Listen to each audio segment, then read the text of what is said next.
Salut à tous! Ça, c'est ce qu'on appelle avoir du cran.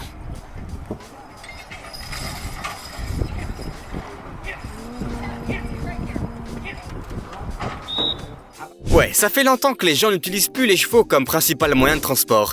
Mais, comme tu peux le voir, ils n'en sont pas devenus moins puissants. Aujourd'hui, nous allons te parler des races de chevaux que de nombreux éleveurs ne sont pas capables de gérer. Le trait russe. Lorsque l'on voit ce géant pesant plus d'une demi-tonne, on pense peut-être que les tsars russes chevauchaient de pareils destriers. Mais en réalité, cette race est apparue il y a seulement un siècle lorsque des éleveurs russes ont commencé à croiser l'ancien cheval ardennais avec des espèces plus grandes. Leur apparence redoutable et leur taille énorme, ces chevaux sont en fait beaucoup plus amicaux qu'il n'y paraît. Ils s'habituent rapidement à leurs nouveaux propriétaires et sont faciles à dresser. Mais si quelque chose leur déplaît, ils risquent de manifester leur mécontentement sans l'ombre d'un doute.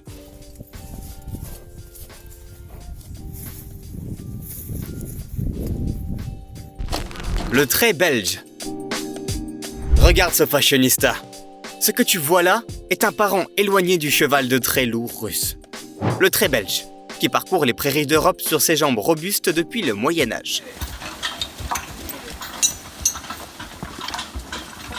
À l'époque, cependant, le trait belge était plus utile au combat qu'à l'agriculture et aux foires, jusqu'à aujourd'hui. D'ailleurs, les queues de ces chevaux sont coupées non seulement pour leur beauté, mais aussi pour éviter qu'elles ne se prennent dans les machines agricoles pendant le travail. Au Moyen-Âge, ces chevaux belges étaient utilisés par des chevaliers lourdement armés. Rien d'étonnant à cela, ce colosse peut peser jusqu'à 1 tonne. Et pourtant, il ne mesure que 1,70 m, soit la taille d'une personne moyenne. Aujourd'hui, cette race est utilisée à de nombreuses fins, pour guider le bétail ou pour l'exploitation forestière. En outre, la viande de ces chevaux est considérée comme un mets délicat en Belgique, en raison de sa texture délicate. Le shire. Les Britanniques ont aussi leurs propres chevaux de trait.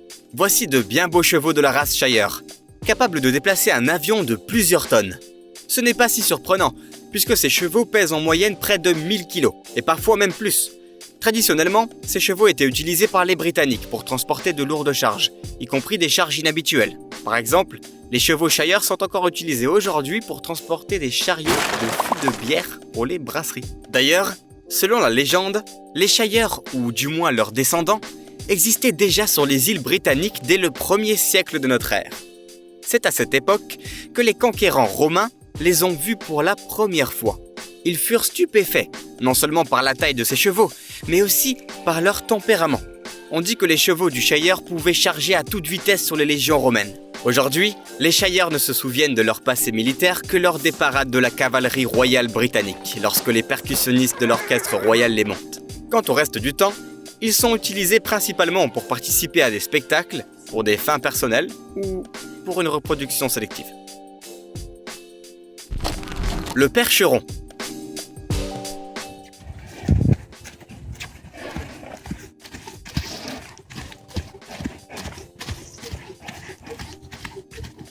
Il suffit de contempler cette race élégante pour comprendre tout de suite qu'il s'agit d'un cheval français. Ce que tu vois là est un percheron, un cheval de trait français. Il tire son nom de la province du Perche, où, selon la légende, il aurait été créé à l'époque de César. Au temps des chevaliers, le percheron fut perfectionné afin qu'il puisse porter un cavalier en armure lourde.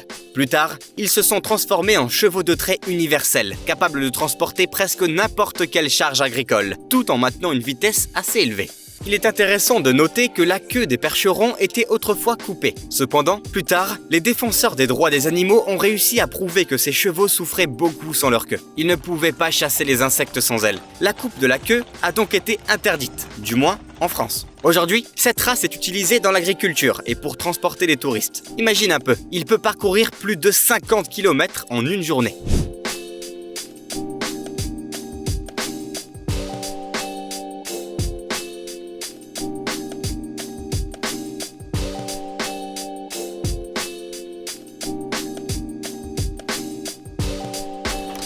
Le Lakout.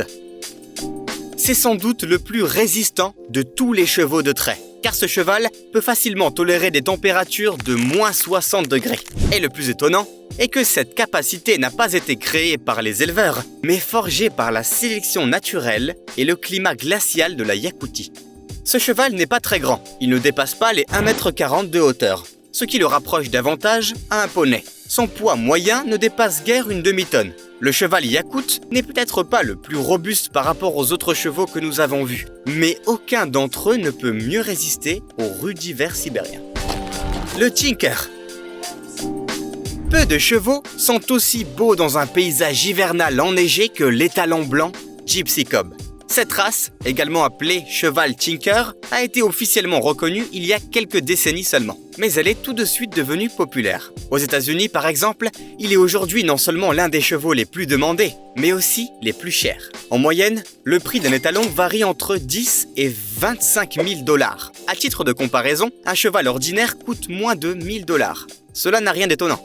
Il suffit de voir les fourrures épaisses et veloutées de ses sabots. Ces beautés au pelage de neige sont faciles à soigner grâce à leur passé nomade, à leur capacité d'adaptation à presque tous les climats et au fait que leur alimentation est variable. Bien que les Tinkers ne manquent pas de force, ils ne sont pas utilisés comme des chevaux de trait, mais plutôt pour l'équitation et les spectacles.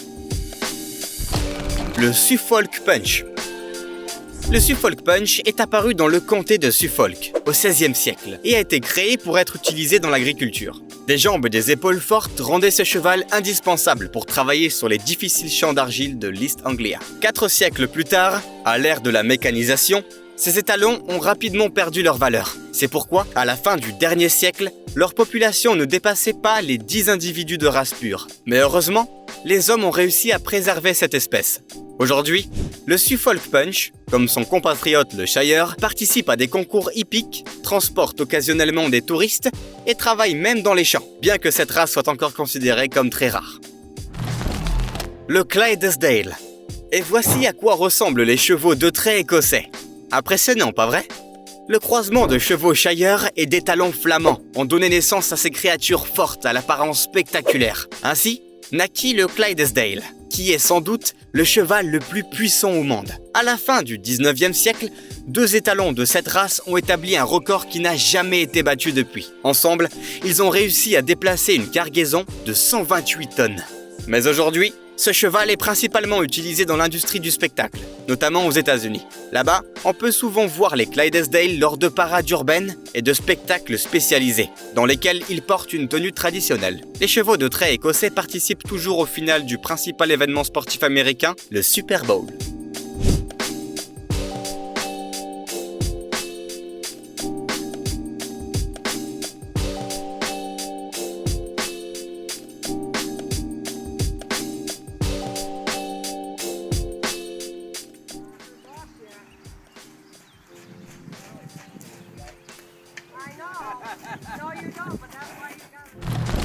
Le boulonnais. Sans les efforts d'un groupe de passionnés, cette race n'existerait peut-être pas aujourd'hui. L'histoire du boulonnais, un cheval de très lourd, remonte à l'époque de la Rome antique. Mais ce ne sont pas les conquêtes antiques, ni même la mécanisation qui ont décimé cette race, mais les 2 guerres mondiales. Les batailles décisives de ces conflits se sont déroulées dans le Pas-de-Calais, où sont élevés les chevaux de trait lourds du boulonnais. Un tel cheval ne pèse généralement pas plus d'1 tonne. Ce qui ne l'empêche pas d'avoir une force exceptionnelle. Mais ce qu'il y a de plus excitant, c'est son allure, une couleur excellente, qui brille généralement dans différentes nuances de blanc. Les chevaux boulonnais sont de grands coureurs, à tel point qu'ils ont même été utilisés comme chevaux de carrosse.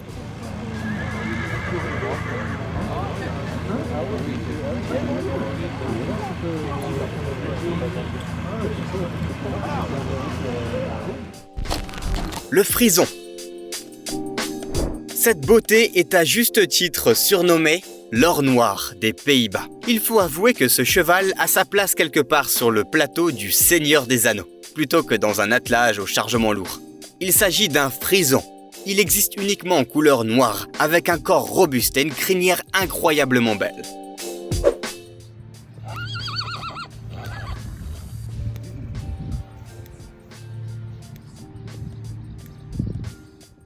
Cette race est originaire de la Frise. Il y a plusieurs siècles, elle a d'abord participé à des campagnes militaires, puis conduit des attelages royaux et pris part à des défilés solennels. Aujourd'hui, cette race est considérée comme l'élite. On la voit souvent dans les films et les sports équestres. Le barbe. Qu'est-ce qui est important pour un cheval qui vit en Afrique du Nord ? de résister à la sécheresse et à la chaleur, bien entendu. Et le barbe peut le faire mieux que quiconque. Il est apparu sur le continent africain il y a plusieurs siècles. Une partie de sa peau, extrêmement fine, aide cet animal à survivre à de rudes conditions climatiques.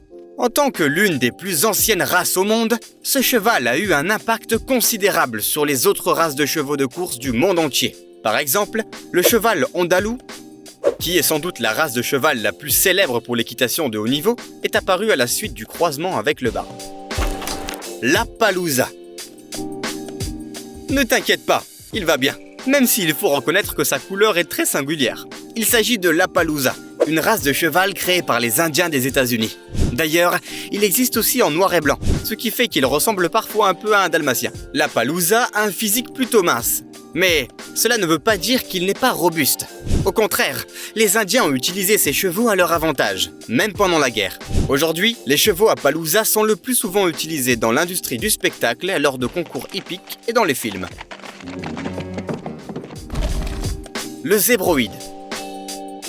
Voilà une autre race de cheval aux couleurs très improbables. Il s'agit d'un croisement entre un zèbre et un cheval classique. Et dans certains cas, entre un âne et un poney.